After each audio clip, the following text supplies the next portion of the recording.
Alright, we'll see if we can do this now. You'll have to help me out. Alright, I want to tell you a story how I got to quit smoking in New York City. There it was. It was a lovely summer's evening, August 23, 1993. That was a Monday. I finished work at the lamp shop on Hudson Street. That's down in Greenwich Village. Uplift Lighting it's called. Owned and run by the legend and the pioneer of the gay community, Randy Wicker, who's around there somewhere. Thank you, Randy, for being in the house. Anyway, the air was warm, it was lovely. I got on the L train, I was heading to Brooklyn. And that was Union Square. I was heading to see my best friend in the world, Jesus LeBron. I relaxed into the rhythm of the train, and there we are. Next, I hear the announcement. Bedford Avenue, that's my stop. Off I get, and next it's a gorgeous summer evening, and I just start walking down the street. It's a beautiful night. The warm air, the whole lot. And of course my eye is looking all around at some of the gorgeous Brooklyn fellas wandering and making their way down the street. I see one fella turn on 4th Street, and I'm just lost in his summer handsomeness. And I just stand on the old corner, and there I am. I see him turning down the street. Next he fades into the street, and then suddenly I feel like what's a stinging punch in my back. And then I see a young fella taking off up the road on a bicycle. Jesus, did he just say, you faggot? What? Why didn't he take my bag with the money? What the hell's going on? There was an awful rash of anti-gay assaults in the city. Jesus, was I to be another one? Suddenly I felt weak, like the legs were going to go from under me. Vulnerable, I'm alone. Jesus, will I die? What a way to go. I tried to wave down a few cars. Nobody wants to stop. Oh, wait now. I see one car stopping at the stoplight, and there's a lovely woman driving it. She looks very kind, but in fact she just speeds off. You know, my hand goes to my back. I feel something very wet, and all of a sudden I look at my hand and it's red with all the blood. You know, Jesus, I tell myself, if I wasn't dilly-dallying and daydreaming, looking at the gorgeous Brooklyn fellas, I wouldn't be here, soon lying here, bleeding to death on the streets of Brooklyn. You know, please God help me. Across the street, lo and behold, what do I see? A man with a beard and a white coat. You know, thanks be to God, I say to myself. There he is. But I don't know if it's a bakery or medical place or what the heck it is, but I see there's lights on anyway. I barely make it across the street. I'm still trying to wave cars down, but nobody wants to stop. No luck. Next, the breath is going from under me. The weakness is coming and taking me over. I enter the building, desperate I am, ready to collapse at the care of any old human being that'll have me and help me. I shout very quickly, listen, please, help me. I've been stabbed. Well, Jesus, I couldn't believe the response. Get out, get out, get out! Oh. The bearded white coat fella is shushing me out. I couldn't believe it. No, the angel of that night wouldn't be in the white coats. Later, in fact, the detective told me, he said, Brendan, listen, what happened was you wandered into a kosher chicken slaughterhouse. Anyway, in fact, it turned out the angel that saved me that night, I think he might have been homeless, I don't know, was another man with a beard. He was having a beer from a paper bag outside. He takes me by the hand and he helps me to a nearby telephone box. I don't know if any of you know those things. Anyway, to call my friend Jesus LeBron. He dials the numbers, I tell him. There is no answer. I leave a message on this machine to tell him, hello, I've been stabbed. You know, the man then calls an ambulance. In fact, he says, don't worry, I'll stay till the ambulance comes. The EMTs arrive and they're deciding over walkie-talkies where they're going to take me. Next, because I heard him using the word trauma, and they said they're not going to bring me to the Brooklyn Hospital, but straight to Bellevue in the city. On the way, I start getting terribly worried. Will my last thoughts on earth be wondering if I have the insurance to cover the cost? And then I'm just thinking of cake sales and Irish musicians gathering around the city to raise funds to help the Irish fella, you know, that got stabbed in Brooklyn. In Bellevue, they wheel me in. It's like the fucking Kentucky Derby. I couldn't believe the rush. Next, inside looks like Grand Central Station, between the lights and the people flying all over the place. Surrender, I kind of let go though. I feel I'm safe. I'm with people who care. In the ER soon, I'm surrounded by masked medical people, doctors, nurses. It feels like everybody's there except the priest to give the last rites. Anyway, clothes are cut, removed. Very quickly I hear somebody counting. 1, 2, 3 on the ribs and making a mark on my body. I couldn't believe it. I was frightened, nervous, terrified. I reached out my hand, and I don't know who the medic was, whose hand I was trying to grab. He quickly pulled his back anyway, you know. But somebody sees me. It's a nurse. And quickly, she reaches out her hand and grabs mine and squeezes it. Next begins a new count on the ribs. 1, 2, 3. And by Jesus, there's another sudden plunge into my chest. I couldn't believe it. The second stabbing of the night. You know, I wanted to scream and cry out. In fact, what they're doing is inserting the tube into my chest. Lovely, imagine that. I'm in a state of shock, and before I know it, I'm wheeled from the ER up to the floor. Bellevue Hospital had written records, by the way, which I just saw. Here's what they say. Patient admitted with stab wound to back. White male. He's born in Oregon. Obviously, they don't understand Irish accent. Born in Oregon and religion Jewish. The doctors keep asking me all over again, what happened, what happened, what happened? I keep telling them, there was a fella on a bicycle stabbed me, you know. Do you smoke? Yes, I smoke 20 a day, and for nearly 20 years. A woman comes up to me and she says, Brendan, what are you doing here? It's Sita. I know you from the Catholic Worker. And what does she do? She gets me a pillow. She said, it's Bellevue, we're short, you know. Anyway,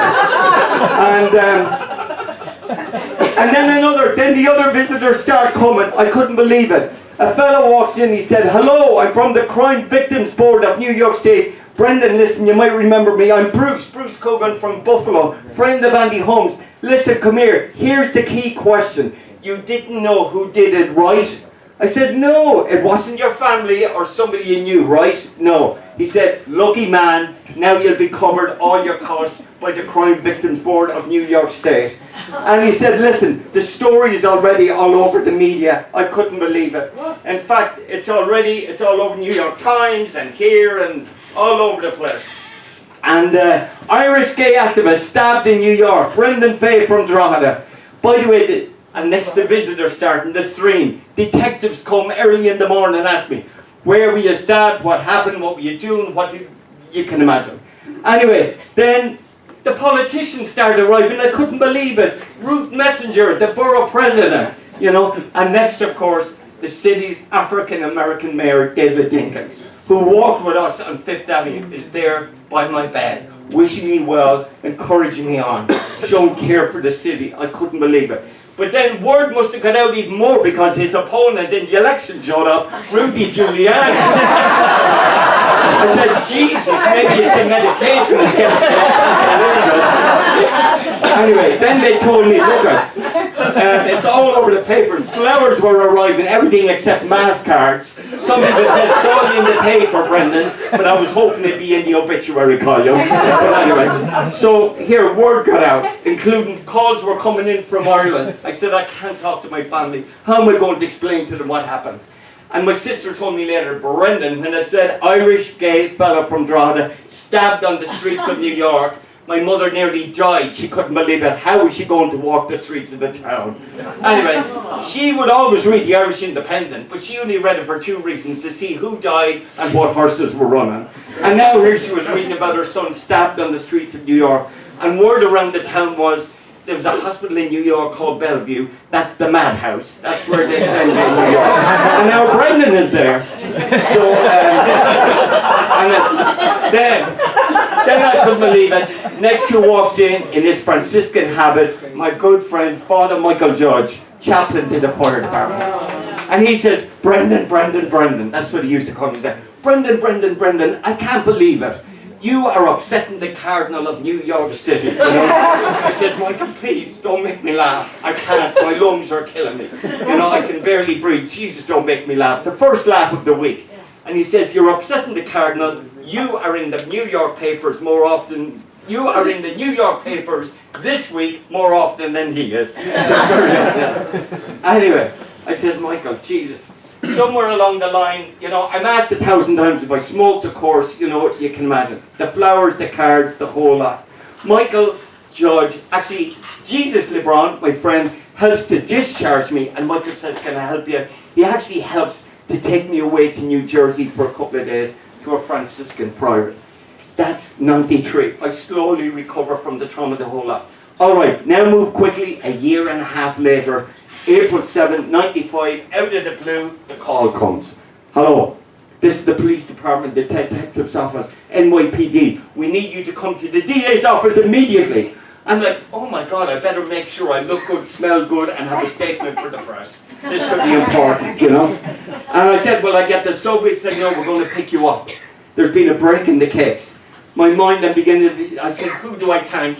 At least I need to thank the fella because I haven't smoked since that night, you know. And so at least good comes out of everything. I'm telling them in the car, you know, I smoke the pack of the Parliament every day. Now I don't. Anyway, and next I get there. And next it turned out I have no idea. I called the Anti-Violence Project, the gay and lesbian anti-violence project. I tell them and they said, Brendan, they said they don't want us there. There's been a breakthrough and we're going to be shocked by what we hear. I have no idea. But she said she pushed and she shows up anyway, you know. We arrive at the DA's office. I'm brought into this floor, 4th floor of the DA's office. I couldn't believe what's about to happen. There's 2 from the police department, 3 from the Brooklyn DA's office, and they begin a grilling and interrogation like I've never gone through in my entire life. You know, they start. They said they found the perp, you know, and he's admitted to the stabbing, me and another guy, and he said the reason is because we were his clients and crack addicts, and that we weren't making the payments, and they just need me, just like a courageous gay man coming out in the community to admit it.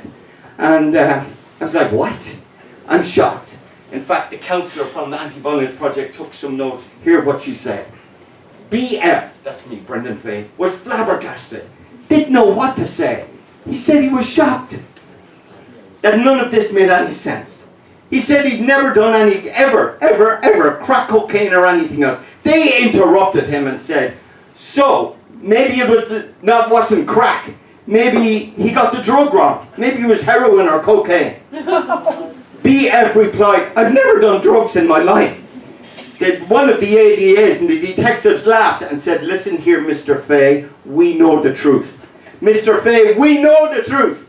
We know that you once attended a methadone clinic. We know that you go to AA. We know where and when you go to AA meetings. We know you can't hide this from us. We know, and you better tell the truth. I looked at him and said, a methadone clinic, you know. Then the NYPD, Lieutenant Burke piped in and he said to me, we have gotten a lot of information. And then they told him, that's me, that they had people to back up the story and they'd gone around and spoken to people all over the city who corroborated parts of the perpetrator's story. Then it says, I demanded to know who and what kind of information. They said he wouldn't answer, but he said they'd found the other victim who told them and blah, blah, blah, blah, blah. But then one of them mentioned they also got the files from St. Vincent's Hospital. That's when a little bit, St. Vincent's Hospital, just like the methadone clinic, I wasn't there either, you know, St. Vincent's Hospital. Anyway, let's just go to April 17, 1995. The final scene. I'm wrapping up with this. I'm in the court in Brooklyn. For the first time, I'm face to face with the man that stabbed me that August 23, 93. Felix Acosta, a young man from Jamaica. I look at him and I'm wondering about the experience of violence, of knifing, that connects the two of us on the street of New York. The horrors of violence, guns, weapons, knives, what they do to us as human beings. And then what's going to happen to him, I wonder. You know, how they're just going to ship him off to a jail somewhere, where he will only emerge more angry and maybe even more violent. Who knows? But he had reached out, here's what I said. You have reached out a hand to me in violent act. I reach out my hand to you in this court, in friendship, and wishing you well. And may you find a life for yourself somewhere down the road. And I just looked at everybody in the court and I just said how grateful I was for the Anti-Violence Project, for the people who rallied around me, you know, and the uselessness of the courts. Breath is beautiful. Anyway, where am I today? Breath is beautiful. I still share the joys of not smoking. Sometimes people ask me, Jesus, Brendan, how did you quit smoking? You know?